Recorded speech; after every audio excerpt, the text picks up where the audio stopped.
What's up, everyone? Bass here. Day 17 of Packers training camp is now officially over. Today was the second and final day of the joint practices with the New Orleans Saints ahead of their preseason game this Friday. Today was again a full padded, full speed practice. So of course I have some highlights from the beginning portion of today's practice to react to and break down for you guys. Now, as I said yesterday, they don't allow you to film during the team portions, but sometimes clips do come out. I just released a video on 3 clips from Romeo Doubs from yesterday's practice during team portions, going over those. So if you want to go watch that video, just click the link right above. And I will have videos just like this for every single day of Packers training camp practice. So if that does interest you and you are new here, please consider going down, clicking the subscribe button, as well as turning on post notifications to not miss any of the videos. I also do source all of these clips off of Twitter, so the respective owners will be down in the description below. All right, so in this first clip, it's a little offensive lineman drill here. In the first one, we have Royce Newman working from that right guard position, and then we have Elgton Jenkins doing this drill, again, working from the right tackle position. So Matt LaFleur said he's not going to commit to Elgton Jenkins to any position as of right now, but it seems like he's going to be playing right tackle when he's ready to go, because as of right now, that's kind of how the offensive line is sitting. I think they need to have Elgton Jenkins on the right side of that line. It's kind of been struggling thus far in camp and that preseason game. Jake Hansen, right guard, Royce Newman, right tackle. I mean, they were okay in the 49ers game, but not great. Royce Newman then would obviously kick back to right guard, and Elgton Jenkins would sit at right tackle. And I think Elgton Jenkins could play right tackle very well. I think he could play any position on the line very well and likely be an all-pro player at any of the positions. So if Elgton Jenkins can play week 1, this is going to be a huge boost. I still expect David Bakhtiari back week 1. So if we get both of these guys back for week 1, honestly, I was not expecting that. I was expecting hopefully we'd get one of them, and they would be Bakhtiari, and Elgton Jenkins would start on the PUP. But as of now, Elgton Jenkins is back before Bakhtiari, which is still crazy in its own sense. But hey, getting at least one back in Elgton Jenkins, and he looks so good there, would be amazing. Hopefully we get both of them back. And here's another offensive line drill. I believe this is Yosh Nijman first here. So it's going to be very interesting to see what happens with Yosh Nijman, because he's definitely earned a spot on this offensive line. So if Elgton Jenkins and David Bakhtiari are back, we might run into a situation where they put Yosh Nijman at right tackle and then maybe put Elgton Jenkins at right guard. And the thing about the offensive line is you want your 5 best guys out there. And I think one of them would be Yosh Nijman, even when Elgton Jenkins and David Bakhtiari are back. And obviously you're not going to, move Bakhtiari from that left tackle spot. So that's where he's going to be.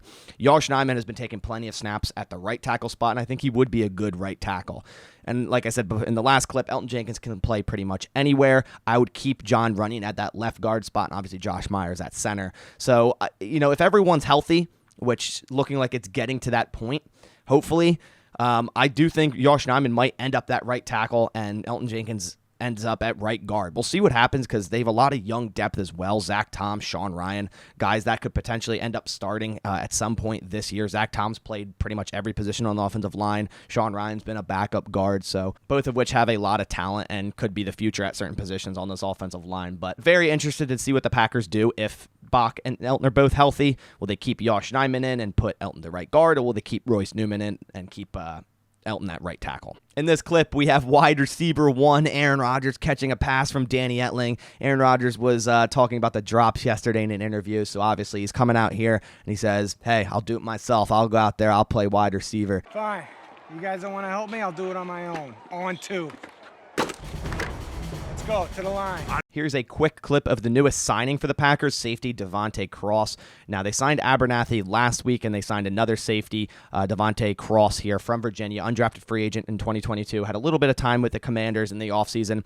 And the Packers have 4 injuries at safety: Darnell Savage, Don Levitt, Innis Gaines, and Tariq Carpenter, if you consider him a safety. So obviously they needed to bring in another guy for these practices for this preseason game. So we'll see how he does. He's going to get a lot of snaps, I would assume, in this preseason game. So will Sean Davis, Vernon Scott.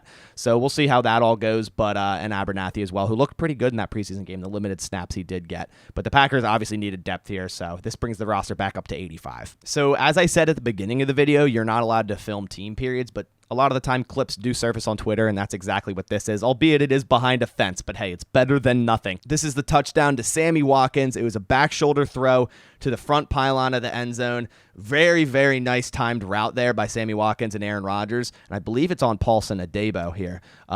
but this is Aaron Rodgers' bread and butter. So if Sammy Watkins and Aaron Rodgers can get on this same page with those back shoulder throws, which obviously Aaron Rodgers did that a lot with Davante Adams. Anytime there was a big play that needed to happen, a first down, whatever it may be, a lot of the times it was a back shoulder throw on the sideline to Davante Adams. And that's been the case over the years of the Packers offense through Aaron Rodgers, with Jordy Nelson and Randall Cobb, other wide receivers, always doing this sort of route, this play, back shoulder throw. So if Sammy Watkins and Aaron Rodgers can get on the same page with this sort of thing, where it's almost telepathic like it was with Davante Adams and Jordy Nelson, Aaron Rodgers is going to go Sammy Watkins' way a lot. And I think a lot of people are underestimating what Sammy Watkins can do in this offense. He's a nice veteran ad, still under age of 30. He still has a lot of speed. And just a couple years ago, he had a really nice season with the Chiefs and a really nice game in that Super Bowl. So I think Sammy Watkins can add a lot to this offense, and Aaron Rodgers thinks so too. I mean, Sammy Watkins doesn't even play in the preseason because he's already considered to be a starter. So there's no way he's not making the 53-man roster. And I'm really excited to see what he can do in this offense as a whole. Now, those are all the clips I have from the early portion of day 17 of Packers training camp. I wish there were more team period clips. Now, if they do come out and surface on Twitter, I'll try to make a video on them like I did today with the Romeo Doubs clips. So be on the lookout for that. But that about does it for this video. Hope you guys enjoyed this one. If you did, if you could please leave a like down below. It supports my channel a ton. But I'll catch you all in the next one. Thanks for watching. And as always, go Pack Go.